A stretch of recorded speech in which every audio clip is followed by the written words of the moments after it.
Hi, this is Violet from the Eager Readers, and we've decided to participate in our first Fragment Friday today. So I wanted to read to you from outside today, but the birds are not cooperating. They're really noisy out in our yard today. So instead I brought some flowers inside and decided to read here instead. I'll be reading from The Tricksters by Margaret Mahy, and this is about the Hamilton family. They are a family who travels to a place called Carnival's Hyde, which is a seaside house on the coast of New Zealand, where they spend their Christmas holidays each year. I'll be reading from Chapter 2, The Writer Up Under the Roof, and this chapter is about Harry, who is the teenage daughter and middle child in the Hamilton family. Harry opened her pack and pulled out her blue towel. Under her skirt and top, she already wore her swimming suit. In a moment she was ready for the sea, but she did not go down the ladder immediately, holding back to hang a few clothes along the length of clothesline that served her as a wardrobe, putting 2 or 3 books on the apple crate that doubled as a cupboard and bedside table. Then at last, sitting on her stretcher bed, she took from the very bottom of her pack an old peacock blue scarf, folded around a heavy square book. She unwrapped it and opened it very carefully, as if guilty secrets might fall from between its pages like pressed flowers. This was Harry's secret. She was a writer. Across the pages marched her own cramped, careful handwriting, contrasting oddly with the passionate things it was telling about.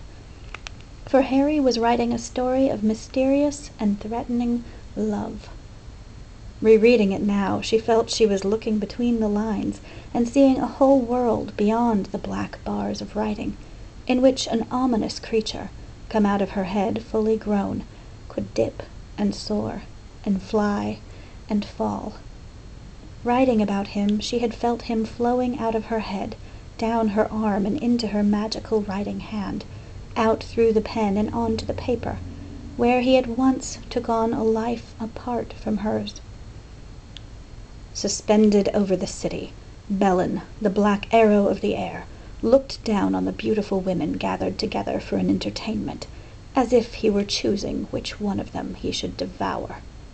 His eyes were like pools of gold in a golden face, and his hair was black as jet, streaked with silver, as if it had been bleached by the moon rather than the sun. He was very strong, and had a foxy sort of smile. Harry found that now she was here in Carnival's Hyde, the face of this imaginary creature, part man, part bird, could be seen even more clearly. At home she had carried the picture secretly in her mind, piecing it together out of other people's stories and her own dreams. But here it was in the air around her. When she moved around her space, no corner was free from her winged man, and she suddenly believed she had caught him, like a cold or measles, from the old house, which had always been infected with him. For a long time he had hibernated in a quiet corner of her head, but now he was reaching out to her, navigating her blood, moving confidently through the lock of her heart. It seemed silly that she couldn't let other people see him as clearly as she saw him, beautiful, powerful, and unbounded. Yet being haunted by Bellin left her feeling a little guilty, for somehow this romantic villain had become a secret lover. A wild part of herself was set free in him. She was thrilled by the things she invented for him to do, and was also ashamed of them.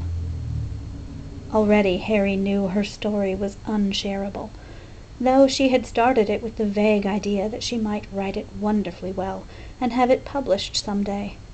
But once begun, the story had twisted and changed. Suddenly her true life was lived in the moments when the tip of her pen met the white paper.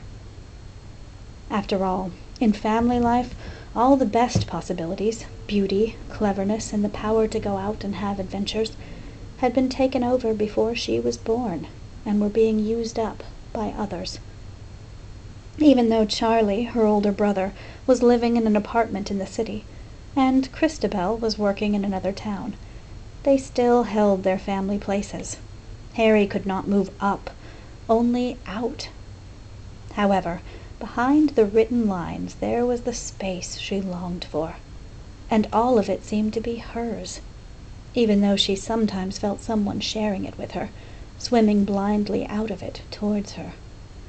Often, when she was most pleased with something she had written, she found herself believing that her industrious writing hand was being used to tell someone else's story. "Here I am," something was saying. "Write me down. Let me live." Harry had a private rule that if she took her book out, she must add at least one line before she put it away again.